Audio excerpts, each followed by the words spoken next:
The Galactic Coordination Academy had seen many species pass through its halls over the centuries.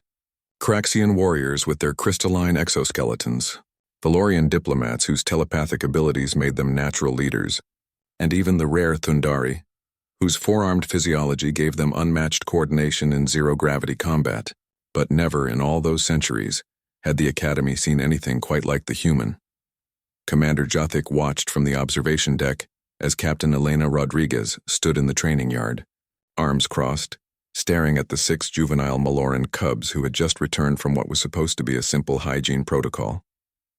The cubs, each standing nearly 7 feet tall despite their youth, covered in dense fur that ranged from midnight black to russet brown, were now completely white with foam.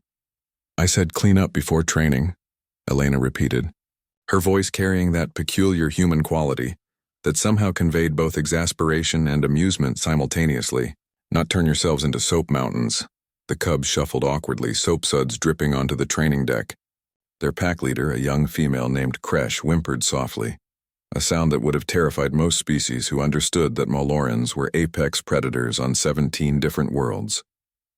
To Elena, it apparently just sounded like a guilty puppy. How?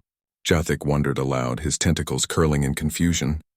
The cleansing foam dispenser is calibrated for a single application. How did they manage to extract enough for that? His aide, a young Valorian named Silessa, pulled up the security footage. They watched in silence as the cubs discovered that pressing the dispenser rapidly produced more foam. What started as curiosity quickly became a game, then an all-out foam war, until all 6 juveniles were wrestling in mountains of the stuff. "This is why the Malorans requested human trainers," Silessa observed. "The cubs' hunting instincts are too strong. Every other species either treats them like weapons to be sharpened or threats to be contained. But humans treat them like children," Jothik finished. Down in the yard, Elena had produced a water hose from seemingly nowhere. "All right, line up. We're doing this the old-fashioned way." The cubs obeyed with surprising speed, forming a neat row. What followed was perhaps the most bizarre scene Jothik had witnessed in his 40 years at the Academy. The human actually sprayed down each Maloran cub one by one, while they stood there with expressions that could only be described as shamefaced delight. When she reached Kresh, the pack leader actually play-bowed, tail wagging, splattering more soap across the deck. "By the void," Jothik muttered. "She's domesticated them." "Not domesticated," Silessa corrected. "Watch." Elena had finished hosing off the last cub and was now speaking to them in that low, firm tone humans used when imparting important lessons. "I know exploration is in your nature. I know you're curious, and that's good.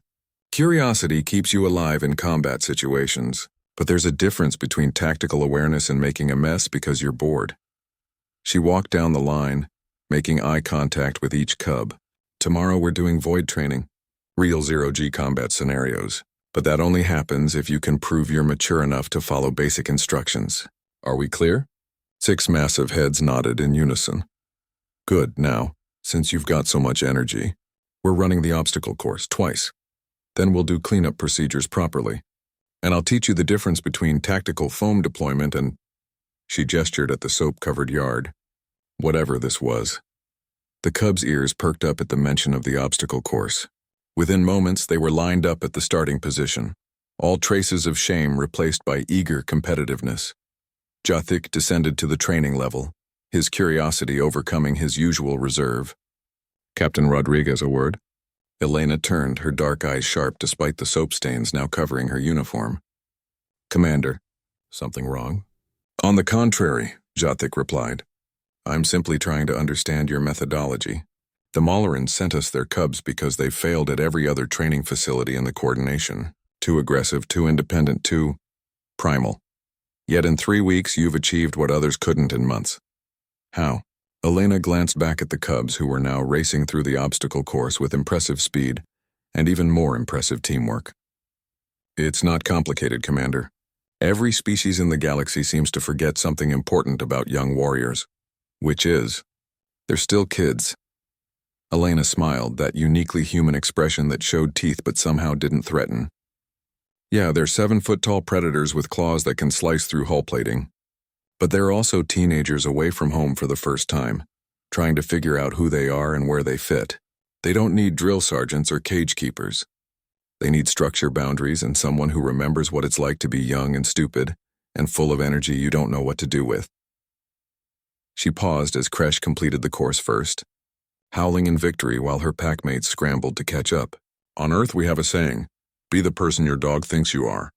Well, I figure the same applies to wolf aliens. They need someone who believes they can be better than their worst impulses, and who won't give up on them when they inevitably make a foam-covered mess of things. Shathik watched as Elena jogged over to time the remaining cubs, offering encouragement and corrections in equal measure. The Malorans responded to her every word, their aggressive natures channeled into productive competition rather than destructive chaos. Fascinating, he murmured.